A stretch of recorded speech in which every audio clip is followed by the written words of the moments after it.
First ತಾಯಿ ಮರಿಗೆ ಹೇಳ್ಕೊಡೋ ಪಾಠ ಕೆರಾಟಿಡ್ ಪಂಚರ್ ಮಾಡೋದು. ಈ ಏನು ಕೆರಾಟಿಡ್ ಅಂತ ಹೇಳ್ತೀವಲ್ಲ ನಮ್ಮಲ್ಲಿ, ಇದನ್ನ ಪಂಚರ್ ಮಾಡೋದು ಹೇಳ್ಕೊಡುತ್ತೆ. ನಾವು ಹೇಳ್ತೀವಲ್ಲ ಕತ್ತನ್ನ ಹಿಡಿಯುತ್ತವೆ ನೋಡಿ, ನೀವು ಯಾವುದೇ ಟೈಗರ್ ಆಗಲಿ, ಯಾವುದೇ ಒಂದು ಬೆಕ್ಕೆ ಇಲಿನ ಹಿಡಿಬೇಕು ಅಂದ್ರೆ ಎಲ್ಲಿ ಹಿಡಿಯುತ್ತೆ, ಫಸ್ಟ್ ವೋಕಲ್ ಕಾರ್ಡ್ನ ಪಂಚರ್ ಮಾಡುತ್ತೆ. ಈ ವಿಂಡ್ ಪೈಪ್ನ ಡ್ಯಾಮೇಜ್ ಮಾಡಿದ್ರೆ ಆಲ್ಮೋಸ್ಟ್ ನೀವು ನಂಬಲ್ಲ, ಆ ಕೆನೈನ್ಸ್ಗಳಲ್ಲೂ ಸೆನ್ಸ್ ಆರ್ಗನ್ಸ್ಗಳು ಇರ್ತದೆ. ಯಾವ ವಿಂಡ್ ಪೈಪ್ನ ಹಿಡಿದ್ರೆ ಎಲ್ಲಿ ಡ್ಯಾಮೇಜ್ ಆಗುತ್ತೆ ಇದೆಲ್ಲ ಟೆಸ್ಟ್ ಇದು ಮಾಡ್ತಾರೆ. ಟೈಗರಲ್ಲಿ ಅದು ಇನ್ಸ್ಟಿಂಕ್ಟ್ ಬಿಲ್ಟ್ ಬಂದ್ಬಿಟ್ಟಿರ್ತದೆ ಅದೆಲ್ಲ. ಆನೆ ಮರಿಗಳನ್ನ ಇಲ್ಲಿ ಹಿಡಿಯೋಕ್ಕಾಗಲ್ಲ, ತಲೆಗೆ ಒಂದು ಇದು ಹೊಡೆದ್ಬಿಡುತ್ತೆ. ಆನೆ ಮರಿಗೆ ಅಷ್ಟು ಪವರ್ ಇರುತ್ತೆ. ಹೊಡೆದ ಹಿಂಗೆ ಪೈನಲ್ಲೇ ಮರಿ ಒಂದು 3-4 ಡೇಸು ಪೈನಲ್ಲೇ ಸುತ್ತೋಗುತ್ತೆ ಮರಿಗಳು. ಸೂಡೋಮೇಟ್ ಅಂತ ಕರಿತೀವಿ. ಆಲ್ರೆಡಿ ಸೂಡೋಮೇಟ್ ಅಂದ್ರೆ ಕನ್ಸೀವ್ ಆಗ್ಬಿಟ್ಟಿರ್ತಾಳೆ ಆಲ್ರೆಡಿ ಬೇರೆ ಪಾರ್ಟ್ನರ್ಗೆ, ಬೇರೆ ಮೇಲ್ಗೆ. ಬಟ್ ಇವ್ನು ಡಾಮಿನೇಟ್ ಆಗಿರ್ತಾನೆ, ಬಟ್ ಇವ್ನಿಗೆ ಒಂದು ಚಾನ್ಸ್ ಕೊಟ್ಬಿಡುತ್ತೆ. ಯಾಕಂದ್ರೆ ಮರಿ ಹಾಕಿದ್ಮೇಲೂ ನೆಕ್ಸ್ಟ್ ಆ ಮರಿಗಳು ಇವಂದೇ ಮರಿಗಳು ಅನ್ನಂಗೆ ಅದು ಫೀಲ್ ಆಗಬೇಕು. ಒಂದ್ಸಲಿ ಮೇಟಿಂಗ್ ಆದ್ಮೇಲೆ ಒಂದು 15-20 ಡೇಸ್, ಒಂದು ಮಂತ್ವರೆಗೂ ಜೊತೆಲಿದ್ದು ಸಪ್ರೇಟ್ ಆಗ್ಬಿಡ್ತಾರೆ, ಮತ್ತೆ ಏಕಾಂಗಿಗಳಾಗ್ಬಿಡ್ತಾರೆ.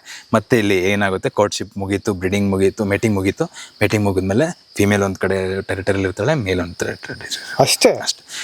ಯಾಕೆ ಮೇಲ್ನ ಮತ್ತೆ ಅವಳು ಇದು ಮಾಡಲ್ಲ ಅಂದರೆ, ಎಂಟರ್ಟೈನ್ ಮಾಡಲ್ಲ ಅಂದರೆ, ಕೆಲವೊಂದ್ಸಲಿ ಚಾನ್ಸಸ್ ಇರುತ್ತೆ ತನ್ನ ಮರಿಗಳನ್ನೇ ಸಾಯಿಸೋಂಥ ಚಾನ್ಸಸ್ ಜಾಸ್ತಿ ಇರುತ್ತೆ. ಯಾಕಂದರೆ ಇವಳು ಮತ್ತೆ ಈಟಿಗೆ ಬರಬೇಕು. ಹುಲಿಗೆ ನೀವು ನೋಡಿರ್ಬೋದು, ಕಿವಿ ಹಿಂದೆ ಒಂದು ವೈಟ್ ಕಲರ್ ರೌಂಡ್ ಕಾಣುತ್ತೆ, ಕಣ್ ಥರ ಕಾಣುತ್ತೆ, ನೋಡಿದ್ರೆ ಹುಲಿ ಕಿವಿ. ಎಸ್, ತಾಯಿ ಮುಂದೆ ಕೂತಿದ್ದಾಳೆ, ತಾಯಿ ಅಂಟ್ ಮಾಡಲಿಕ್ಕೆ ಅಥವಾ ಸ್ಟಾಕ್ ಮಾಡ್ತಿದ್ದಾಳೆ, ಆಂಬುಷ್ ಮಾಡ್ತಿದ್ದಾಳೆ, ಮರಿಗಳಿಂದ ಇರ್ತವೆ. ಮರಿಗಳಿಗೆ ಮೆಸೇಜ್ ಕೊಡ್ತಾಳೆ ಕಿವಿಗಳು ಲೈಕ್ ಇಂಡಿಕೇಟರ್ಸ್. ಲೆಫ್ಟ್ ಹೋಗ್ತೀನಿ, ರೈಟ್ ಹೋಗ್ತೀನಿ, ನೀವು ಸ್ಟಾಪ್ ಮಾಡಬೇಕು, ಎಲ್ಲ ಕಿವಿಲಿ ಮೆಸೇಜ್ ಆಗುತ್ತೆ. ಬಟ್ ನನಗೆ ಇನ್ನೊಂದು ಕ್ಯೂರಿಯಾಸಿಟಿ, ಸಂತಾನೋತ್ಪತ್ತಿ ನೋಡಿ, ಪ್ರಾಣಿಗಳ ಲೈಫಲ್ಲೂ ಕೂಡ ಸಂತಾನೋತ್ಪತ್ತಿ ಹೇಗಾಗುತ್ತೆ? ಒಂದು ಗಂಡು ಹುಲಿ, ಒಂದು ಹೆಣ್ಣು ಹುಲಿ ಜೊತೆಗೆ ಮಿಲನಕ್ರಿಯೆ ಆದ ನಂತರ ಮೇಟಿಂಗ್ ಬಗ್ಗೆ ಮಾತಾಡ್ಬೇಕು. ನಾ ಮೇಟಿಂಗ್ ಆದ್ಮೇಲೆ ಸಂತಾನೋತ್ಪತ್ತಿ, ಮೇಟಿಂಗ್ ಬಗ್ಗೆ ಹೇಳಿ ಸರ್. ಮೇಜರ್ ಅದೇ ನಾನು ಹೇಳಿದ್ನಲ್ಲ ನಿಮ್ಗೆ, ಟೆರಿಟರಿ ಮಾರ್ಕಿಂಗ್ ಅಲ್ಲಿ ಫಸ್ಟ್ ಫೀಮೇಲ್ ಏನ್ ಮಾಡುತ್ತೆ, ನಾನು ರೆಡಿ ಇದ್ದೀನಿ, I mean need ready to mate ಅಂತ ಒಂದು ಮೆಸೇಜ್ ಕೊಡುತ್ತೆ. ಆ ಮೆಸೇಜ್ ಕೊಟ್ಟದನ್ನ ಡಿಕೋಡ್ ಮಾಡಿ ಮೇಲ್ ತನ್ನ ಫಿಮೇಲ್ ಟೆರಿಟರಿಗೆ ಹೋಗುತ್ತೆ. ಸೊ ಓವರ್ಲ್ಯಾಪಿಂಗ್ ಟೆರಿಟರಿ ಫಿಮೇಲ್ ಹತ್ರ ಹೋಗುತ್ತೆ. ಹೋದ ತಕ್ಷಣ ಒಂದೇ ಸಲ ಒಪ್ಕೊಬಿಡಲ್ಲ ಅವಳು, ಓಡಾಡ್ಸ್ತಾರೆ ಚೆನ್ನಾಗಿ, ಆಟ ಆಡ್ಸುತ್ತೆ ಚೆನ್ನಾಗಿ, ಹೊಡಿಯುತ್ತೆ. ಅದಾದ್ಮೇಲೆ ನೆಕ್ಸ್ಟ್ ಬಂದು ಇವನು ಚೆಕ್ ಮಾಡ್ತಿದ್ದಾನೆ, ಇವನು ರಿಯಲಿ ಇಂಟ್ರೆಸ್ಟೆಡ್ ಆಗಿದ್ದಾನ, ರಿಯಲಿ ಡಾಮಿನೇಟ್ ಆಗಿದ್ದಾನ, ಇವನಿಂತ ಬೇರೆ ಯಾವ್ದಾದ್ರು ಡಾಮಿನೇಟ್ ಇದ್ದಾವ. ಹೌದು, ಯಾವತ್ತೂ ಅಷ್ಟೇ ಸರ್ವೈವಲ್ ಫಿಟ್ಟೆಸ್ಟ್ ಅಂತ ಏನು ಹೇಳ್ತೀವಿ ನಾವು, ಡಾಮಿನೆನ್ಸ್ ಅಂತ ಪ್ರೋಜನಿಸ್ಗಳನ್ನೇ ಮುಂದೆ ಬರೋದು. ಟೈಗರ್ಗೂ ಅಷ್ಟೇ, ಮೇಲ್ ಟೈಗರ್ಗೂ ಅಷ್ಟೇ ತನ್ನ ಪ್ರೋಜನಿನೇ ಬರ್ಬೇಕಾಗ, ನಾನ್ ಡಾಮಿನೇಟು, ನಾನು 4 ಜನಕ್ಕೆ ಹೊಡೆದು ಬಂದಿದ್ದೀನಿ, ನಾನು ಇಲ್ಲಿ ಸ್ಟ್ರಾಂಗು, ನನ್ನ ಪ್ರೋಜನಿಗಳು ಇರಬೇಕು ಅಂತೇಳಿ ಏನು ಮಾಡುತ್ತೆ. ಒಂದೊಂದ್ಸಲಿ ಕೆಲವೊಂದ್ಸಲಿ ಇನ್ನೊಂದು ವಿಸ್ಮಯ ಏನಂದ್ರೆ, ಒಂದು ಟೆರಿಟರಿಲಿ ಮೇಲ್ ಡಾಮಿನೇಟ್ ಆಗಿರ್ತಾನೆ, ಆಲ್ರೆಡಿ ಮೇಟಿಂಗ್ ಸ್ಟಾರ್ಟ್ ಆಗಿರುತ್ತೆ, ಇನ್ನೊಬ್ಬ ಮೇಲ್ ಬರ್ತಾನೆ, ಇವನ್ಗೂ ಫೈಟ್ ಆಗುತ್ತೆ. ಈ ಡಾಮಿನೇಟ್ ಮೇಲ್ ಯಾರು ಇರ್ತಾನಲ್ಲ ಅವನ್ನ ಹೊಡೆದ್ ಬಿಡ್ತಾರೆ, ಅವನ ಹೊಡೆದು ಹೊರಗಡೆ ಆಗ್ತಾನೆ. ಈ ಟೈಗರ್ಗೇನು ಇವಾಗ ನಾನು ಇಲ್ಲಿ ಡಾಮಿನೇಟ್, ನನ್ನ ಪ್ರೋಜನಿಸ್ ಇರಬೇಕು, ಇಲ್ಲಿ ಮೆಸೇಜ್ ಕೊಡ್ತಾನೆ. ಮತ್ತೆ ಅಗೈನ್ ಕೋರ್ಟ್ ಸ್ಟಾರ್ಟ್ ಆಗುತ್ತೆ, ಯೂರಿನ್ ಸ್ಪ್ರೇ ಮಾಡ್ತಾನೆ, ಕೋರ್ಟ್ಶಿಪ್ ಬಿಹೇವಿಯರ್ ಅಂತ ಹೇಳ್ತೀವಿ, ಅದೆಲ್ಲ ಸ್ಟಾರ್ಟ್ ಆಗುತ್ತೆ. ಇದು ಎಲ್ಲಿ ಅಂದರೆ, ವಿತೌಟ್ ಫಿಸಿಕಲ್ ಪ್ರೆಸೆನ್ಸು ಫೀಮೇಲ್ಗೆ ಲಾಸ್ಟ್ ಟೈಮ್ದು ಮೇಲ್ ಇದನ್ನ ಸ್ಪರ್ಮ್ನ ಅವಾಯ್ಡ್ ಮಾಡೋಕ್ಕೆ ಒಂದು ಇದು ಸಿಗುತ್ತೆ, ಮೆಸೇಜ್ ಸಿಗುತ್ತೆ, ಅವಾಯ್ಡ್ ಮಾಡ್ತಾಳೆ, ನೆಕ್ಸ್ಟ್ ಅಗೇನ್ ಚಾನ್ಸ್ ಸಿಗುತ್ತೆ. ಇನ್ನೂ ಕೆಲವೊಂದು ಸ್ಪೆಸಿಫಿಕ್ ಬಿಹೇವಿಯರ್ ಏನಂದರೆ, ಸೂಡೋಮೇಟ್ ಅಂತ ಕರಿತೀವಿ. ಆಲ್ರೆಡಿ ಸೂಡೋಮೇಟ್ ಅಂದರೆ ಕನ್ಸೀವ್ ಆಗ್ಬಿಟ್ಟಿರ್ತಾಳೆ ಆಲ್ರೆಡಿ ಬೇರೆ ಪಾರ್ಟ್ನರ್ಗೆ, ಬೇರೆ ಮೇಲ್ಗೆ, ಬಟ್ ಇವ್ನು ಡಾಮಿನೇಟ್ ಆಗಿರ್ತಾನೆ, ಬಟ್ ಇವ್ನಿಗೆ ಒಂದು ಚಾನ್ಸ್ ಕೊಟ್ಬಿಡುತ್ತೆ. ಯಾಕಂದ್ರೆ ಮರಿ ಹಾಕಿದ್ಮೇಲೂ ನೆಕ್ಸ್ಟ್ ಆ ಮರಿಗಳು ಇವಂದೇ ಮರಿಗಳು ಅನ್ನಂಗೆ ಅದು ಫೀಲ್ ಆಗಬೇಕು. ತುಂಬಾ ಇದೆ ಮಾತಾಡ್ತಾ ಹೋದ್ರೆ ಇದರಲ್ಲಿ, ಬರೀ ಮೇಟಿಂಗ್, ಕೋರ್ಟ್ಶಿಪ್ ಬಿಹೇವಿಯರ್ ತುಂಬಾ ಆಗೋಗುತ್ತೆ. ಒಂದ್ಸಲಿ ಹೆಣ್ಣಿಗೋಸ್ಕರನೇ ಎಲ್ಲ, ಒಂದ್ಸಲಿ ಇದು ಮೇಟಿಂಗ್ ಆದ್ಮೇಲೆ, ಮೇಟಿಂಗ್ ಆಗಿ ಒಂದು 90 to 110 ಡೇಸ್ ಅಂತೀವಿ ಗೆಸ್ಟೇಷನ್ ಪೀರಿಯಡ್, ಗರ್ಭಾವಧಿ ಬಂದು 90ರಿಂದ 100 ದಿನ, 12 ದಿನ ಅಂತ ಹೇಳ್ತೀವಿ. ಈ ಎಷ್ಟು ದಿನ ತನ್ನ ಟೆರಿಟರಿನ ಸ್ಟ್ರಿಂಕ್ ಮಾಡ್ತಾ ಹೋಗುತ್ತೆ. ಟೈಗರ್ ಟೆರಿಟರಿ, ಫೀಮೇಲ್ ಟೆರಿಟರಿ ಬಂದು ಒಂದು 10 ಸ್ಕ್ವೇರ್ ಕಿಲೋಮೀಟರ್ ಇದೆ ಅಂದರೆ, ಇವಳು ಏನು ಮಾಡ್ತಾಳೆ, ಸ್ವಲ್ಪ ಟೆರಿಟರಿನ ಸ್ಟ್ರಿಂಕ್ ಕಡಿಮೆ ಮಾಡ್ತಾ ಬರ್ತಾಳೆ. ಯಾಕಂದ್ರೆ ಮರಿ ಹಾಕಿದ್ಮೇಲೆ ಅಷ್ಟು ಅವಳದು ಹೋಮ್ ರೇಂಜ್ಗಳನ್ನ, ಅಷ್ಟು ಟೆರಿಟರಿನ ಹೈಲಿ ಡಿಫೆಂಡ್ ಮಾಡೋಕ್ಕಾಗಲ್ಲ. ಅವಾಗ ಏನು ಮಾಡ್ತಾಳೆ, ಸ್ವಲ್ಪ ಸ್ಟ್ರಿಂಕ್ ಮಾಡ್ತಾಳೆ. ಆ ಟೈಮಲ್ಲಿ ಇವಳು ಏನು ಮಾಡ್ತಾಳೆ, ಮರಿಗಳನ್ನ ಒಂದು 10 ಡೇಸ್, 90 to 110 ಡೇಸಲ್ಲಿ ಮರಿ ಹಾಕ್ತಾಳೆ. ಆ ಮರಿಗಳನ್ನ ಒಂದು 3 months 4 months ಲ್ಯಾಕ್ಟೇಟಿಂಗ್ ಪೀರಿಯಡ್ ಅಂತ ಹೇಳ್ತೀವಿ. ಬರೀ ಹಾಲು ಕುಡಿಸ್ಕೊಂಡು ಅಲ್ಲೇ ಆ ಸುತ್ತಮುತ್ತದಲ್ಲಿ ಸಿಗೋಂಥ ಸ್ಪೀಷೀಸ್ಗಳನ್ನ, ಪ್ರೇನ ಇಟ್ಕೊಂಡು ತಿನ್ಕೊಂಡು ಇರ್ತಾಳೆ. ಅಲ್ಲ, ಅಲ್ಲ ಸರ್, ಅಟ್ಲೀಸ್ಟ್ ರೆಸ್ಪಾನ್ಸಿಬಲ್ ಹುಲಿ, ಗಂಡು ಹುಲಿದ ರೆಸ್ಪಾನ್ಸಿಬಲ್ ಏನು ಸರ್? ಏನು ಗಂಡುಲಿ ರೆಸ್ಪಾನ್ಸಿಬಲ್. ಒಂದ್ಸಲಿ ಮೇಟಿಂಗ್ ಆದಮೇಲೆ ಹಾಂ, ಒಂದು 15-20 ಡೇಸ್ ಒಂದು 1 ಮಂತ್ವರೆಗೂ ಜೊತೆಲಿದ್ದು ಸಪ್ರೇಟ್ ಆಗ್ಬಿಡ್ತವೆ, ಮತ್ತೆ ಏಕಾಂಗಿಗಳಾಗ್ಬಿಡ್ತವೆ. ಮತ್ತೆ ಇಲ್ಲಿ ಏನಾಗುತ್ತೆ, ಕೋರ್ಟ್ಶಿಪ್ ಮುಗೀತು, ಬ್ರೀಡಿಂಗ್ ಮುಗೀತು, ಮೇಟಿಂಗ್ ಮುಗೀತು. ಮೇಟಿಂಗ್ ಮುಗಿದ್ಮೇಲೆ ಫಿಮೇಲ್ ಒಂದು ಕಡೆ ಟೆರಿಟರಿಲಿ ಇರ್ತಾಳೆ, ಮೇಲ್ ಒಂದು ಟೆರಿಟರಿ ಅಷ್ಟೇ. ಯಾಕೆ ಮೇಲ್ನ ಮತ್ತೆ ಅವಳು ಇದು ಮಾಡಲ್ಲ ಅಂದರೆ, ಎಂಟರ್ಟೈನ್ ಮಾಡಲ್ಲ ಅಂದರೆ, ಕೆಲವೊಂದ್ಸಲಿ ಚಾನ್ಸಸ್ ಇರುತ್ತೆ ತನ್ನ ಮರಿಗಳನ್ನೇ ಸಾಯಿಸೋಂಥ ಚಾನ್ಸಸ್ ಜಾಸ್ತಿ ಇರುತ್ತೆ. ಯಾಕಂದರೆ ಇವಳು ಮತ್ತೆ ಈಟಿಗೆ ಬರಬೇಕು, ಮತ್ತೆ ಈಟಿಗೆ ಬಂದು ಮತ್ತೆ ಇನ್ನೊಂದು ಬ್ರೀಡಿಂಗ್ ಸೈಕಲ್ ಕಂಟಿನ್ಯೂ ಮಾಡೋಕ್ಕೆ ಮರಿಗಳಿದ್ದಷ್ಟು ಅವು ಏನಾಗುತ್ತೆ, ಅವಲ್ಲಿ ಪ್ರೊಜೆಸ್ಟ್ರಾನ್ ಹಾರ್ಮೋನ್ಸ್ ಇರ್ತದೆ. ಅದು ಏನಂದರೆ ಇನ್ನು ಲ್ಯಾಕ್ಟೇಟಿಂಗ್ ಇದರಲ್ಲೇ ಇರುತ್ತೆ, ಹೀಟಿಗೆ ಬರಲ್ಲ, ಎಸ್ಟ್ರೋಜನ್ ಬರಲ್ಲ. ಅದಕ್ಕೆ ಏನು ಮಾಡ್ತೀವಿ, ಮರಿಗಳನ್ನ ಸಾಯಿಸ್ಬಿಟ್ರೆ ಇನ್ನೊಂದು 6-7 ಮಂತ್ಸ್ಗೆ ಮತ್ತೆ ಹೀಟಿಗೆ ಬರ್ತಾಳೆ ಅಂತೇಳಿ ಮರಿಗಳನ್ನ ಸಾಯಿಸ್ತದೆ. ಅದಕ್ಕೆ ಏನು ಮಾಡ್ತೀವಿ, ಫೀಮೇಲು ಮರಿಗಳನ್ನ ತೋರಿಸೋದೇ ಇಲ್ಲ. ನೀವು ಮನೆಯಲ್ಲಿ ಬೆಕ್ಕುಗಳನ್ನ ನೋಡಿರ್ತೀರಾ, ಒಂದ್ ಕಡೆ ಮರಿ ಹಾಕಿದ್ರೆ ಒಂದು 5-6 ಕಡೆ 7 ಕಡೆ ಜಾಗ ಚೇಂಜ್ ಮಾಡುತ್ತೆ ಅಂತ ಹೇಳ್ತಾರೆ. ಯಾಕಂದ್ರೆ ಯಾರಿಗೂ ಗೊತ್ತಾಗಬಾರ್ದು, ಸೇಫ್ಟಿ ವೈಸ್ ಚೇಂಜ್ ಮಾಡ್ತಾ ಇರುತ್ತೆ. ಬರೀ ಅವ್ನ ಪಾರ್ಟ್ನರ್ ಅಂತಲ್ಲ, ಮೇಲ್ ಅಂತಲ್ಲ, ಬೇರೆ ಇಂಟ್ರೂಡರ್ಸ್ ಮೇಲ್ಗಳಾಗ್ಲಿ ಮತ್ತು ಫೀಮೇಲ್ಗಳಾಗ್ಲಿ, ಲೆಪರ್ಡ್ಸ್ಗಳಾಗ್ಲಿ, ವೈಲ್ಡ್ ಡಾಗ್ಸ್ಗಳಾಗ್ಲಿ ಈ ಸ್ಮೆಲ್ ಇಟ್ಕೊಂಡು ಬಂದ್ಬಿಡ್ತವೆ. ಆವಾಗ ಸಾಯಿಸೋ ಚಾನ್ಸಸ್ ಜಾಸ್ತಿ ಇರುತ್ತೆ. ತಾಯಿ ಬಿಟ್ಟು ಎಲ್ಲ ಪ್ರೇ ಮಾಡೋಕೆ ಹೋದಾಗ, ಬೇಟೆ ಆಡ್ಲಿಕ್ಕೆ ಹೋದಾಗ ತನ್ನ ಮರಿಗಳನ್ನ ಸಾಯಿಸೋ ಚಾನ್ಸಸ್ ಇರುತ್ತೆ. ಅದಕ್ಕೆ ಏನು ಮಾಡ್ತಾರೆ, ಇದನ್ನ ತೋರ್ಸೋಕ್ಕೆ ಹೋಗಲ್ಲ. ಬಟ್ ಹೇಗೆ ಸೇಫ್ ಮಾಡೋದು ಸರ್? ಹೀಗೆ ಸೇಫ್ ಮಾಡ್ತಾರೆ. ಪಾರ್ಷಲ್ ಡೆನ್ ಇರುತ್ತೆ, ಅದೇನು ಡೆನ್ ಅಂತ ಮಾಡ್ಕೊಳ್ಳಲ್ಲ ಅವು. ಹಿಂಗೆ ಒಂದು ಪಾರ್ಷಲ್ ಡೆನ್ ಇರುತ್ತೆ, ಅಲ್ಲಿ ಮರಿಗಳನ್ನ ಒಂದು 3-4 ಮಂತ್ಸ್ ತುಂಬ ಸ್ಟ್ರಾಂಗ್ ಆಗಿ ಪ್ರೊಟೆಕ್ಟ್ ಮಾಡ್ತಾಳೆ. ಅದಾದಮೇಲೆ ಲ್ಯಾಕ್ಟೇಷನ್ ಪ್ಲಸ್ ಮೀಟ್ ಫೀಡಿಂಗ್ ಅಂತ ಹೇಳ್ತೀವಿ ನಾವು. ಮಕ್ಳುಗಳಿಗೂ ರೂಢಿ ಮಾಡ್ತೀವಲ್ಲ, ಸ್ವಲ್ಪ ಸರಿ ಆದಮೇಲೆ ನೆಕ್ಸ್ಟ್ ಸಣ್ಣದಾಗೆ ಚಿಕನ್ ಕೂಡ ಸ್ಟಾರ್ಟ್ ಮಾಡ್ತೀವಿ, ಹಾಗೆ ತುಂಬ ಬೇಯಿಸಿ. ಅದೇ ಥರ ಏನು ಮಾಡ್ತೇವೆ, ಆ ಸ್ಟೇಜ್ಗೆ ಆಲ್ರೆಡಿ ಇದು ಏನಾಗುತ್ತೆ, ಇಲ್ಲಿ ಆಲ್ರೆಡಿ ಜಿಂಕೆಗಳು ಮರಿ ಹಾಕಕ್ಕೆ ಸ್ಟಾರ್ಟ್ ಆಗಿರುತ್ತೆ. ಹೆಂಗೆ ಸಿಂಕ್ ಆಗಿರುತ್ತೆ ನೋಡಿ, ನಮ್ಮ ಎಕೋಸಿಸ್ಟಮಲ್ಲಿ ಹೆಂಗೆ ಸಿಂಕ್ ಆಗಿರುತ್ತೆ ಅಂದರೆ, ಮರಿ ಹಾಕುತ್ತೆ. ಇದು ಯಾವಾಗ ಮರಿ ಹಾಕುತ್ತೆ ಅಂದರೆ, ಬ್ರೀಡಿಂಗ್ ಸೀಸನ್ ಬಂದಿರೋದು ಡಿಸೆಂಬರ್ ಟು ಜನವರಿ ಫೆಬ್ರವರಿವರೆಗೂ ಇರುತ್ತೆ. ಮರಿ ಹಾಕೋದು ಜೂನ್-ಜುಲೈಯಲ್ಲಿ ಮರಿ ಹಾಕುತ್ತೆ. ಜೂನ್-ಜುಲೈಯಲ್ಲಿ ಮರಿ ಹಾಕಿರುತ್ತೆ. ಆ ಮರಿ 4 ತಿಂಗಳಾಗಬೇಕು ಅಂದರೆ ಎಷ್ಟು, ಆಗಸ್ಟ್, ಸೆಪ್ಟೆಂಬರ್, ಅಕ್ಟೋಬರ್, ನವಂಬರ್ ಟೈಮ್ಗೆ ಈ ಜಿಂಕೆಗಳ ಮರಿಗಳು ಬಂದಿರ್ತವೆ. ಅದನ್ನೇ ಈ ಎಳೆ ಮಾಂಸನ ತಗೊಂಡೋಗಿ ಮರಿಗಳಿಗೆ ತಿನ್ಸಕ್ಕೆ ಸ್ಟಾರ್ಟ್ ಮಾಡ್ತಾರೆ. ತಾಯಿ ಎಳೆ ಮಾಂಸನ ತಿನ್ಸಕ್ಕೆ ರೆಡಿ ಮಾಡ್ತಾರೆ. ಜಿಂಕೆ ಮರಿಗಳನ್ನ ತಗೊಂಡು ಜಿಂಕೆ ಮರಿಗಳನ್ನ ಫಸ್ಟ್ ಇಂಟ್ರೊಡ್ಯೂಸ್ ಮಾಡ್ತಾರೆ. ಮೊಲಗಳನ್ನ ಯೂಸ್ ಮಾಡ್ತಾರೆ. ಮತ್ತೆ ನಾನು ಆಗ್ಲೇ ಹೇಳ್ದಂಗೆ ಮೌಸ್ ಡೀರ್ನ ತಿನ್ನಕ್ಕೆ ಕೊಡ್ತದೆ. ಲಂಗೂರ್ಸ್ಗಳು, ಬಾನೆಟ್ ಮಕ್ಯಾಕ್ಸ್ಗಳನ್ನ ತಿನ್ನಕ್ಕೆ ಕೊಡುತ್ತೆ, ಎಲ್ಲಾನು ಕೊಡುತ್ತೆ. ಇದಾದ್ಮೇಲೆ ನೆಕ್ಸ್ಟ್ ಸ್ಟೇಜ್ ಬಂದು ಜಿಂಕೆನ ಕೊಡುತ್ತೆ. ಒಂದು 6-7 ಮಂತ್ಸ್ ಆದ್ಮೇಲೆ ಜಿಂಕೆಗಳನ್ನ ಕೊಡಕ್ಕೆ ಪ್ರಾಕ್ಟೀಸ್ ಮಾಡುತ್ತೆ. ಇದೆಲ್ಲ ಡಯಟ್ ಪ್ಯಾಟರ್ನ್ಸ್ಗಳು. ಇದೆಲ್ಲ ಹೆಂಗಂದ್ರೆ, ತಾಯಿ ಹೇಗೆ ಮರಿಗಳನ್ನ ಪೋಷಣೆ ಮಾಡ್ತಿದೆ, ಯಾವ ಸ್ಟೇಜಲ್ಲಿ ಏನೇನ ತಿನ್ನೋದಕ್ಕೆ ಕೊಡ್ತಾ ಇದೆ. 6-7 ಆಯಿತು. ನೆಕ್ಸ್ಟ್ ಬಂದು 10-11-12 ಮಂತ್ಸ್ 13 ಮಂತ್ಸ್ಗೆಲ್ಲ ಸ್ವಲ್ಪ ಈ ಕಾಡಂದಿಗಳು, ಮಿಕ್ಸ್ಚರ್ ಮತ್ತು ಸಾಂಬಾರ್ ಡೀರು, ಸ್ಪಾಟೆಡ್ ಡೀರು ಇದನ್ನೆಲ್ಲ ಕೊಡೋಕೆ ಸ್ಟಾರ್ಟ್ ಮಾಡುತ್ತೆ. ಒಂದು 15-20 ಮಂತ್ಸ್ ಆ ಟೈಮಲ್ಲಿ ನಿಮಗೆ ಏನಂದರೆ ಕಾಟಿಗಳ ಮಾಂಸನ ಹಿಡಿಯೋಣ. ಆವಾಗ ತಾಯಿ ರಿಸ್ಕ್ ತೊಗೊಳಕ್ಕೆ ಹೋಗ್ತಾಳೆ. ಕಾಟಿ ಮಾಂಸ ತಿನ್ನಿಸ್ಬೇಕು, ಯಾಕಂದರೆ ಎಲ್ಲ ಥರ ಪ್ರಾಕ್ಟೀಸ್ ಆಗಬೇಕು, ಎಲ್ಲ ಥರ ಫುಡ್ನು ಟೇಸ್ಟ್ ಮಾಡಿರ್ಬೇಕು. ಮರಿ ಸಪ್ರೇಟ್ ಆಗಬೇಕಾದ್ರೆ, ಸಪ್ರೇಟ್ ಆಗಿಂದ ಮುಂಚೆ ತಾಯಿ ಎಲ್ಲ ಥರ ಬಿಹೇವಿಯರ್ನು ಹೇಳ್ಕೊಟ್ಟಿರ್ತಾಳೆ. ಅದರಲ್ಲಿ ಕಾಟಿನೂ ಹಿಡಿಬೇಕು. ಬಟ್ ಈ ಕಾಟಿನ ಹಿಡಿಯೋಕ್ಕೆ ತುಂಬ ರಿಸ್ಕ್. ಯಾಕಂದರೆ ಕಾಟಿ ಏನಾರ ಸ್ವಲ್ಪ ಸಣ್ಣದಾಗೆ ಊಫ್ ಮಾಡಿಬಿಟ್ರೆ, ತುಳಿದ್ಬಿಟ್ರೆ ಇದು ತುಂಬ ಅಫರ್ಡ್ ಆಗುತ್ತೆ. ತಾಯಿ ಮರಿಗಳಿದ್ದಂಥ ಇದರಲ್ಲಿ ಮರಿಗಳನ್ನ ಯಥೇಚ್ಛವಾಗಿ ಪ್ರೊಟೆಕ್ಟ್ ಮಾಡೋದ್ರಿಂದ ಮರಿಗೇನಾದ್ರು ತೊಂದರೆ ಆಗ್ಬಿಡುತ್ತೆ ಅಂತೇಳಿ ಏನು ಮಾಡ್ತಾಳೆ, ತಾಯಿ ಸ್ವಲ್ಪ ಅವಾಯ್ಡ್ ಮಾಡ್ತಾಳೆ. ಇವಾಗ ಏನಾಗುತ್ತೆ, ಪಾರ್ಟ್ನರ್ ಅವನ ಮೇಲ್ ಫಾದರ್ ಬರ್ತಾನೆ ಒಳಗಡೆ, ಇಲ್ಲ ನಾನಿದ್ದೀನಿ, ನಾನು ಕಾಟಿನ ಇಟ್ಕೊಡ್ತೀನಿ. ಅಷ್ಟೊತ್ತಿಗೆ ಆಲ್ರೆಡಿ ಮರಿಗಳನ್ನ ಸ್ವಲ್ಪ ಇಂಟ್ರೊಡ್ಯೂಸ್ ಮಾಡ್ತಾ ಇರ್ತಾಳೆ. ಇಷ್ಟು ಸ್ವಲ್ಪ ಫುಲ್ಲಿ ಗ್ರೋನ್, ಒಂದು ಮೀಡಿಯಂ ಗ್ರೋತ್ ಆಗಿರುತ್ತೆ. ಅವಾಗ ತಂದೆನೂ ಏನು ಮಾಡೋಕ್ಕೋಗಲ್ಲ, ಯಾಕಂದ್ರೆ ಗೊತ್ತು ನೆಕ್ಸ್ಟ್ ಇವ್ನು ದೊಡ್ಡವನಾದ್ಮೇಲೆ ನೆಕ್ಸ್ಟ್ ಮತ್ತೆ ಇಟ್ಟಿಗೆ ಬರ್ತಾಳೆ ಅಂತ. ಇದಾದ್ಮೇಲೆ ಏನಾಗುತ್ತೆ, ತಂದೆನೂ ಜೊತೆಲಿ ಬರೋಕ್ಕೆ ಸ್ಟಾರ್ಟ್ ಮಾಡ್ತಾನೆ. ಜೊತೆಲಿ ಅಂಟ್ ಮಾಡ್ತವೆ, ಜೊತೆಲಿ ನೀರು ಕುಡಿಯೋಕೆ ಹೋಗ್ತವೆ. ಟೆರಿಟರಿನ ಜೊತೆಗೆ ಮರಿಗಳು, ತಂದೆ ಮರಿ ಮತ್ತೆ ತಾಯಿ ಜೊತೆಗೆ ಇದನ್ನ ಗೋಲ್ಡನ್ ಪೀರಿಯಡ್ ನಾವು ಹೇಳ್ತೀವಿ. 18 to 22-23 ಮಂತ್ಸ್ ನಾವು ಗೋಲ್ಡನ್ ಪೀರಿಯಡ್ ಅಂತ ಕರಿತೀವಿ. 28 ತಿಂಗಳಲ್ಲಿ ಆಗೋದು, 18ರಿಂದ 22 ತಿಂಗಳು ಆಗಂತ ಇದು ಇದರಲ್ಲಿ ಏನಾಗುತ್ತೆ, ಕಾಟಿನ ಹೋಗಿ ಹಿಡಿತಾನೆ. ಹಿಡಿದ್ಬಿಟ್ಟು ಆಫರ್ ಮಾಡ್ತಾನೆ ಮರಿಗಳಿಗೆ. ಮತ್ತೆ ಫೀಮೇಲ್ ನ ಕಾನ್ಫಿಡೆನ್ಸ್ ತಗೋಬೇಕು ಅವನು.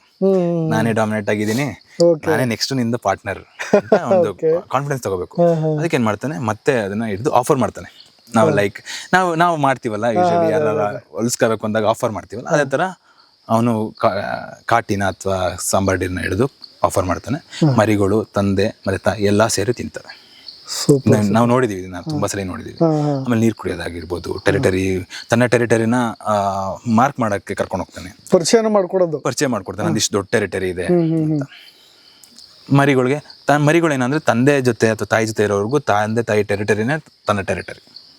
ಅವು ಮಾರ್ಕ್ ಮಾಡ್ತವೆ ಹೋಗಿ. ಮಾರ್ಕ್ ಮಾಡ್ತವೆ. ಕಬ್ಸ್ ಆಗಿದ್ದಾಗ ಅಟ್ಲೀಸ್ಟ್ ಚಿಕ್ಕ ಚಿಕ್ಕ ಮರಿಗಳಾಗಿದ್ದಾಗ ಎಲ್ಲೋ ಒಂದ್ ಕಡೆ ಬೇಟೆಗೆ ಹೋಗ್ಬೇಕು ತಾಯಿ ಅಂತ ಅಂದಾಗ ಏನೆಲ್ಲ ಪಾಠಗಳಾಗಿರುತ್ತೆ ಅಂತ ಸರ್? ಅಟ್ಲೀಸ್ಟ್ ಎಲ್ಲ ಬಿಟ್ಟೆಲ್ಲ ಹೋಗೋದು ಆ ಥರ. ಭಾಳ ಇಂಪಾರ್ಟೆಂಟ್ ಟೈಗರಲ್ಲಿ ಏನಂದರೆ ಒಂದು ವೋಕಲ್ ಮೆಸೇಜ್ ಕೊಡ್ತವೆ, ಇನ್ನೊಂದು ಮಾರ್ಕಿಂಗ್ ಮೆಸೇಜ್ ಕೊಡ್ತವೆ. ವೋಕಲ್ ಮೆಸೇಜ್ ಅಂದರೆ ಕಾಲ್ ಕೊಡ್ತವೆ. ಓಕೆ. ಕಾಲ್ ಕೊಟ್ಟಾಗ ನಾನು ಇಲ್ಲಿದ್ದೀನಿ ಔ ಔ ಅಂತ ಮರಿಗಳನ್ನ ಕರೆಯುತ್ತೆ. ಮರಿಗಳು ಅದು ಕಿಲ್ಲಿದ್ದಾಗ ಅದ್ರ ಹತ್ರ ಓಡುತ್ತೆ, ತಾಯಿ ಹತ್ರ ಓಡುತ್ತೆ. Okay okay. ಕಿಲ್ಲೇನ ಮಾಡಿದಾಗ ನಾವು ನೋಡಿದೀವಿ 2 ಕಿಲೋಮೀಟರ್ಸ್ ನಮಗೆ ಕಾಲು ನಾವು ನೋಡಿದೀವಿ, ಆ ಡಿಸ್ಟೆನ್ಸ್ ನೋಡಿದೀವಿ ನಾವು ಅಷ್ಟು. ಇನ್ನೊಂದ್ಸಲಿ ಏನಾಗುತ್ತೆ, ಕೆಲವೊಂದು ಸೈನ್ ಬಿಹೇವಿಯರ್ ಅಂತ ಹೇಳ್ತೀವಿ ನಾವು. ತಾಯಿಗೆ, ಹುಲಿಗೆ ನೀವು ನೋಡಿರ್ಬೋದು, ಕಿವಿ ಹಿಂದೆ ಒಂದು ವೈಟ್ ಕಲರ್ ರೌಂಡ್ ಕಾಣುತ್ತೆ, ಕಣ್ ತರ ಕಾಣುತ್ತೆ, ನೋಡಿದ್ರೆ ಹುಲಿ ಕಿವಿ. ಎಸ್, ತಾಯಿ ಮುಂದೆ ಕೂತಿದ್ದಾಳೆ, ತಾಯಿ ಅಂಟ್ ಮಾಡ್ಲಿಕ್ಕೆ ಅಥವಾ ಸ್ಟಾಕ್ ಮಾಡ್ತಿದ್ದಾಳೆ, ಆಂಬುಷ್ ಮಾಡ್ತಿದ್ದಾಳೆ, ಮರಿಗಳಿಂದ ಇರ್ತವೆ. ಮರಿಗಳಿಗೆ ಮೆಸೇಜ್ ಕೊಡ್ತಾಳೆ ಕಿವಿಗಳು ಲೈಕ್ ಇಂಡಿಕೇಟರ್ಸ್.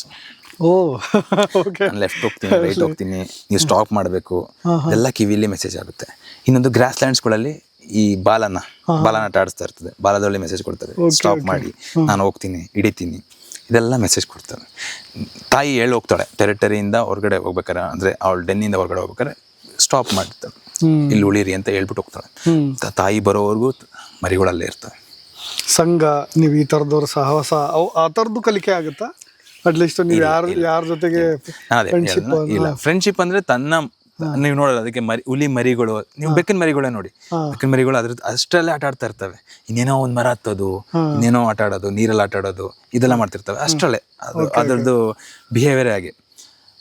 ಇದ್ರ ಮಧ್ಯೆ ಏನಾಗುತ್ತೆ, ಹುಲಿಗಳಲ್ಲಿ ಯಾವ್ಯಾವ ಪ್ರೇನ ತಿನ್ಬೇಕು ಅಂತ ಹೇಳ್ಕೊಡುತ್ತೆ.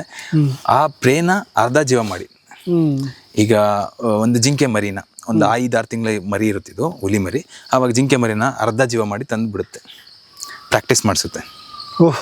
ಹಿಂಗ್ ಹಿಡಿಬೇಕು, ಹಿಂಗ್ ಮಾಡ್ಬೇಕು, ಹೋಗಿ ಇಲ್ಲೇ ಹಿಡಿಬೇಕು. ಫಸ್ಟ್ ತಾಯಿ ಮರಿಗೆ ಹೇಳ್ಕೊಡೋ ಪಾಠ ಕ್ಯಾರಾಟೆಡ್ ಪಂಚರ್ ಮಾಡೋದು. ಈ ಏನು ಕ್ಯಾರಾಟೆಡ್ ಅಂತ ಹೇಳ್ತೀವಲ್ಲ ನಮ್ಮಲ್ಲಿ, ಇದನ್ನ ಪಂಚರ್ ಮಾಡೋದು ಹೇಳ್ಕೊಡುತ್ತೆ. ನಾವು ಹೇಳ್ತೀವಲ್ಲ ಕತ್ತನ ಹಿಡಿಯುತ್ತವೆ ನೋಡಿ, ನೀವು ಯಾವುದೇ ಟೈಗರ್ ಆಗಲಿ, ಯಾವುದೇ ಒಂದು ಬೆಕ್ಕೆ ಇಲಿನ ಹಿಡಿಬೇಕು ಅಂದ್ರೆ ಹಿಡಿಯುತ್ತೆ, ಫಸ್ಟ್ ವೋಕಲ್ ಕಾರ್ಡ್ನ ಪಂಚರ್ ಮಾಡುತ್ತೆ. ಈ ವಿಂಡ್ ಪೈಪ್ನ ಡ್ಯಾಮೇಜ್ ಮಾಡಿದ್ರೆ ಆಲ್ಮೋಸ್ಟ್ ನೀವು ನಂಬಲ್ಲ, ಆ ಕೆನೈನ್ಸ್ಗಳಲ್ಲೂ ಸೆನ್ಸ್ ಆರ್ಗನ್ಸ್ಗಳು ಇರ್ತದೆ.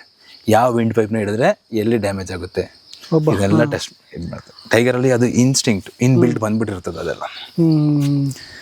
ಜೊತೆಗೆ ನನಗೆ ಈ ಹುಲಿಗಳು, ನಾನು ಭಾಳ ಪಿಕ್ಚರ್ಗಳಲ್ಲಿ ನೋಡಿದ್ದೀನಿ ಸರ್, ಹುಲಿ ಚಿರತೆ ಮಾತ್ರ ಮರ ಹತ್ತುತ್ತೆ, ಹುಲಿಗಳು ಹತ್ತಲ್ಲ ಅಂತ. ಹುಲಿಗಳು ಹತ್ತುತ್ತೆ ನಾವು ನೋಡಿದೀವಿ, ಹುಲಿ ಮರ ಹತ್ತದ ನಾವು ತುಂಬಾ ನೋಡಿದೀವಿ. ಬಟ್ ಎಲ್ಲ ಹುಲಿಗಳು ಮರ ಹತ್ತಲ್ಲ. ಅದೇ ನಿಮ್ಗೊಂದು ಕತೆ ಕೇಳಿದಿರ ಅನ್ಸುತ್ತೆ, ಹುಲಿ ಚಿರತೆ ಎಲ್ಲಾ ಪಾಠಗಳು ಹೇಳ್ಕೊಡುತ್ತೆ, ಹುಲಿಗೆ ಬರೀ ಮರ ಹತ್ತದೊಂದು ಹೇಳ್ಕೊಡಲ್ಲ. ಒಂದು ಕತೆ ಅಷ್ಟೇ. ಬಟ್ ರಿಯಲ್ ಆಗಿ ಏನಾಗುತ್ತೆ, ಹುಲಿಗಳು ಮರ ಹತ್ತುತ್ತವೆ. ಯಾವ ಹುಲಿಗಳು ಹತ್ತುತ್ತವೆ ಅಂದ್ರೆ ಸಬಡಲ್ ಸ್ಟೇಜ್ ಅಲ್ಲಿ ಇರೋಂಥದ್ದು, ಯಂಗ್ ಫೀಮೇಲ್ ಅಥವಾ ಯಂಗ್ ಮೇಲ್ ಅಥವಾ ಸಬಡಲ್ ಸ್ಟೇಜ್ ಅಲ್ಲಿ ಇರೋಂಥ ಹುಲಿಗಳು ಮರ ಹತ್ತುತ್ತವೆ, ಮರದ ಮೇಲೆ ಕೂರ್ತವೆ. ನಾವು ನೋಡಿದೀವಿ, ಮರದ ಮೇಲೆ ಕೂತು ಆಟ ಆಡಿರೋದು ನೋಡಿದೀವಿ, ಮರ ಹತ್ತದ್ ನೋಡಿದೀವಿ. ತಾಯಿ ಮರ ಹತ್ತಕ್ಕೆ ಹೋಗಲ್ಲ, ಒಂದು ಏಜ್ ಆದ್ಮೇಲೆ, ಒಂದು 4-5 ಇಯರ್ಸ್ ಆದ್ಮೇಲೆ ಮರ ಹತ್ತು. ಇವೆಲ್ಲ ಏನಂದ್ರೆ ಒಂದು ಯಂಗ್ ಸ್ಟೇಜ್ ಅಲ್ಲಿ ಆಗಂತ ಒಂದಿದ್ದು. ನಮ್ಮಲ್ಲಿ ಚೈಲ್ಡ್ಹುಡ್ ಅಲ್ಲಿ ನಾವು ಮರ ಕೋತಿ ಆಡ್ತಿದ್ವಿ, ಈಗ ಆಡಲ್ಲ ನಾವೆಲ್ಲ. ತರ್ಲೆ ಏಜ್ ಅದು, ಅಂದ್ರೆ ಎಲ್ಲಾ ತರ ಅದಕ್ಕೆ ಪ್ರಾಕ್ಟೀಸ್ ಆಗ್ತಾ ಇರುತ್ತೆ. ಬಟ್ ಒಂದ್ ಟೈಮಲ್ಲಿ ಅದೇನಾಗುತ್ತೆ, 4-5 ಇಯರ್ಸ್ ಆದ್ಮೇಲೆ ಅದು ಮರ ಹತ್ತಕ್ಕೆ ಆಗಲ್ಲ, ಬಾಡಿ ವೆಯ್ಟ್ ಜಾಸ್ತಿ ಆಗ್ತಿದ್ದಂಗೆ ಮರನ ಹತ್ತದ ನಿಲ್ಲಿಸ್ಬಿಡ್ತಾವೆ.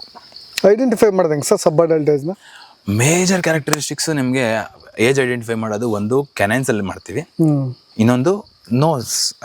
ನಮ್ಮ ನೋ ಪ್ಯಾಟರ್ನ್, ನೋಸಲ್ ಪ್ಯಾಟರ್ನ್ ಮೂಗಲ್ಲಿ ಒಂದು ಪಿಂಕಿಶ್ ಕಲರ್ ಇರುತ್ತೆ. ಆ ಪಿಂಕಿಶ್ ಕಲರ್ ಇರುತ್ತೆ, ಲೈಟ್ ಬೇಬಿ ಪಿಂಕ್ ಇರುತ್ತೆ ಮರಿಗಳಲ್ಲಿ. ಹೋಗ್ತಾ ಹೋಗ್ತಾ ಒಂದು 3-4 ಇಯರ್ಸ್ಗೆ ಸ್ವಲ್ಪ ಡಾರ್ಕ್ ಆಗುತ್ತೆ ಪಿಂಕಿಶ್. ಇನ್ನೊಂದು 6 ಇಯರ್ಸ್ ಪ್ರೈಮ್ ಟೈಮ್ ಎಲ್ಲ ಏನಾಗುತ್ತೆ, ಸ್ವಲ್ಪ ಆ ಪಿಂಕಿಶ್ಗೆ ಒಂದು ಬ್ಲ್ಯಾಕ್ ಸರ್ಕಲ್ ಬರ್ತದೆ. 8-9-10 ಇಯರ್ಸ್ಗೆಲ್ಲ ಒಂದು ಸ್ವಲ್ಪ ಬ್ರೌನಿಶ್ ಆಗುತ್ತೆ. ಲಾಸ್ಟ್ ಇನ್ 10-12 ಇಯರ್ಸ್ಗೆಲ್ಲ ಅದು ಫುಲ್ ಬ್ಲ್ಯಾಕ್ ಆಗಿಬಿಟ್ಟಿರುತ್ತೆ, ಸೀಳ್ಕೊಂಡಿರುತ್ತೆ, ತುಂಬ ಏಟ್ಗಳು ಬಿದ್ದಿರುತ್ತೆ ಮುಖದಲ್ಲಿ. ಇದು ಬೈ ಫಿಸಿಕಲ್ ಅಪಿಯರೆನ್ಸ್ ನೋಡೋದು. ನಾವು ಇನ್ನೂ ಡೀಪಾಗಿ ಹೋಗ್ತೀವಿ ಅಂದರೆ ಕೆನೈನ್ಸ್ ಅಲ್ಲಿ, ನಾವು ಕೆನೈನ್ಸ್ ಎಷ್ಟು ಶಾರ್ಪ್ ಇರುತ್ತೆ, ಒಂದು 4-5 ಇಯರ್ಸ್ ಫುಲ್ ಶಾರ್ಪ್ ಇರುತ್ತೆ. 4-5-6 ಇಯರ್ಸ್ಗೆಲ್ಲ ಏನಾಗುತ್ತೆ, ಅದ್ರಲ್ಲಿ ಒಂದು ಸಣ್ಣ ಎಂಗ್ರೇವ್ ಆಗುತ್ತೆ, ಒಂದು ಲೈನ್ ಬರುತ್ತೆ. ಅವಾಗ ನಾವು ಹೇಳ್ತೀವಿ ಇದು ಪ್ರೈಮ್ ಟೈಮಲ್ಲಿ ಇರೋಂಥ ಹುಲಿಗಳು. ಆಮೇಲೆ ಅದಾದ್ಮೇಲೆ ಸವಿತಾ ಹೋಗುತ್ತೆ ಹುಲಿದು, ಹಲ್ಲುಗಳು ಸವಿತಾ ಹೋಗುತ್ತೆ, ಓಡೋಟ್ ಆಗುತ್ತೆ ಅಂತ ಹೇಳ್ತೀವಿ. ಒಂದು 12 ಇಯರ್ಸ್ಗೆಲ್ಲ ಫುಲ್ಲು ಇದಾಗ್ಬಿಟ್ಟಿರುತ್ತೆ, ಹೌದಾ, ಹುಲಿ ಹಲ್ಲುಗಳೇ ಇರಲ್ಲ. ಯಾಕಂದ್ರೆ ಮೇಜರ್ ವೈಲ್ಡ್ ಅಲ್ಲಿ ಏನಾಗುತ್ತೆ, ಇವು ಮೇಜರ್ ಕಾಟಿ ತಿಂತವೆ, ಕಡವೆ ತಿಂತವೆ, ಎಲ್ಲ ಬೋನ್ಸ್ನ ಕ್ರಶ್ ಮಾಡ್ತವೆ, ಬೋನ್ಸ್ನ ತಿನ್ನುತ್ತೆ. ಹಾಗಾಗಿ ಏನಾಗುತ್ತೆ, ಇದೆಲ್ಲ ಓಡಾಟ ಆಗ್ತಾ ಹೋಗುತ್ತೆ. ಅಟ್ಲೀಸ್ಟ್ ನನಗೆ ಆ ಹ್ಯಾಂಡ್ ಇದೆಯಲ್ಲ ಕೈ, ಅದು ಎಷ್ಟು ಯಾವ ಫೋರ್ಸ್ ಅದ್ರದ್ದು ಎನರ್ಜಿ ಮೇಜರ್ಲಿ ಒಳ್ಳೆ ಕ್ವಶನ್ ಇದು. ಮೇಜರ್ಲಿ ಏನಂದ್ರೆ ಇದು ಎಲ್ಲಿ ಯೂಸ್ ಆಗುತ್ತೆ ಅಂದ್ರೆ ಟೈಗರ್ದು ಆ ಪವರ್ ಎಲ್ಲಿ ಯೂಸ್ ಆಗುತ್ತೆ ಅಂದ್ರೆ ಆನೆ ಮರಿಗಳನ್ನ ಇಲ್ಲಿ ಹಿಡಿಯೋಕ್ಕಾಗಲ್ಲ. ಯಾಕಂದ್ರೆ ಆನೆಯಲ್ಲಿ ಗುಂಪುಗಳಲ್ಲಿ ಆನೆಗಳು ಇರ್ತವೆ, ಆಡುಗಳಿರ್ತವೆ, ತನ್ನ ಮರಿಗಳನ್ನ ತುಂಬಾ ಒಳ್ಳೆ ಫೆನ್ಸಿಂಗ್ ಮಾಡಿಟ್ಟಿರ್ತವೆ. ಎಲ್ಲೂ ಹೊರಗಡೆ ಯಾವುದೇ ಪ್ರಾಣಿಗಳು ಬರ್ದೇ ಇರಂಗೆ, ಮರಿಗಳು ಎಲ್ಲೂ ಹೊರಗಡೆ ಹೋಗದೇ ಇರಂಗೆ ನೋಡ್ಕೊಂಡಿರ್ತವೆ. ಇಷ್ಟ್ರ ಮಧ್ಯದಲ್ಲೂ ಟೈಗರ್ ಹೋಗಿ ಆ ಮರಿನ ಹೊಡಿಬೇಕು. ಆಂಬುಷ ಕಾಯ್ತಾ ಇರುತ್ತೆ, ಎಲ್ಲಾರ ಚಾನ್ಸ್ ಸಿಗೋದು ನೋಡ್ತವೆ. ಮರಿ ಎಲ್ಲರೂ ಆಟ ಆಡ್ಬೇಕಾರೆ, ಆ ಕಡೆ ಈ ಕಡೆ ಆಟ ಆಡ್ಬೇಕಾರೆ ಹೋಗಿ ತಲೆಗೆ ಒಂದು ಇದು ಹೊಡೆದ್ಬಿಡುತ್ತೆ. ಆನೆ ಮರಿಗೆ ಅಷ್ಟು ಪವರ್ ಇರುತ್ತೆ. ಹೊಡೆದ ಹಿಂಗೆ ಪೈನಲ್ಲೇ ಮರಿ ಒಂದು 3-4 ಡೇಸು ಪೈನಲ್ಲೇ ಸುತ್ತೋಗುತ್ತೆ ಮರಿಗಳು. ಸತ್ಮೇಲೆ ನೆಕ್ಸ್ಟ್ ಒಂದು 3-4 ಡೇಸ್ ಆದಮೇಲೆ ತಿನ್ನೋಕ್ಕೆ ಸ್ಟಾರ್ಟ್ ಮಾಡುತ್ತೆ. ಆನೆ ಮರಿಗಳನ್ನ ತಿನ್ನುತ್ತೆ. ಜುವೆನೈಲ್ ಸ್ಟೇಜಲ್ಲಿರೋಂಥ ಆನೆಗಳನ್ನ ಹಿಡಿದು ಹೊಡೆಯುತ್ತೆ. ಓಕೆ ನೋಡಿ, ಅದೇ ತಾಯಿ ಮರಿಗಳಿಗೆ ಹೇಳ್ಕೊಡ್ಬೇಕಾದ್ರೆ ಇವನ್ನೆಲ್ಲ ಹೇಳ್ಕೊಟ್ಟಿರ್ಬೇಕು. ಒಂದು ಮರಿ ಸರ್ವೈವ್ ಆಗಬೇಕು ಹೊರಗಡೆ ಅಂದರೆ ಇದಿಷ್ಟೆಲ್ಲ ಪಾಠಗಳು ಕಲ್ತಿರ್ಬೇಕು. ಯಾಕಂದರೆ ಅದು ಸಣ್ಣ ಒಂದು ಮೊಲದಿಂದ ಹಿಡಿದು ದೊಡ್ಡ ಗಾತ್ರ ಆನೆವರೆಗೂ ಏನೇನು ಸಿಚುವೇಶನ್ಸು, ಏನೇನು ಡಿಫಿಕಲ್ಟೀಸ್ ಬರುತ್ತೆ ಇದನ್ನೆಲ್ಲ ಪ್ರಾಕ್ಟೀಸ್ ಮಾಡಿಸಿರುತ್ತೆ ತಾಯಿ. ನೇಲ್ ಸಖತ್ ಕ್ಯೂರಿಯಸ್ ಸರ್, ಅದ್ರ ಬಗ್ಗೆ ನಾನು. ನೇಲ್ ನಿಮಗೆ ಅದೇ ಹೇಳಿದ್ನಲ್ಲ, ಒಂದು ರೇಕ್ ಮಾರ್ಕ್ಸ್ ಮಾಡೋಕ್ಕೆ ಯೂಸ್ ಮಾಡುತ್ತೆ, ಇನ್ನೊಂದು ಪ್ರೇನ ಗ್ರಿಪ್ ಮಾಡಲಿಕ್ಕೆ. ಓಡಿಸ್ಕೊಂಡು ಹೋದಾಗ ಕೆಲವೊಂದ್ಸಲಿ ಎಲ್ಲಾವಾಗಲೂ ಕ್ಯಾರೆಟೆಡ್ ಸಿಗುತ್ತೆ ಅಂತ ಹೇಳೋಕ್ಕಾಗಲ್ಲ, ಹಿಂದೆಂದನೂ ಹೋಗಿ ಲಾಕ್ ಮಾಡುತ್ತೆ ಮಾಡಂತ. ಬಟ್ ಇದೇನಾಗುತ್ತೆ, ಮೇಜರ್ ರೋಲ್ ಆಕ್ಚುಲಿ ನೇಲ್. ಹೌದು ಗ್ರಿಪ್ಗೋಸ್ಕರ ಯೂಸ್. ಓಕೆ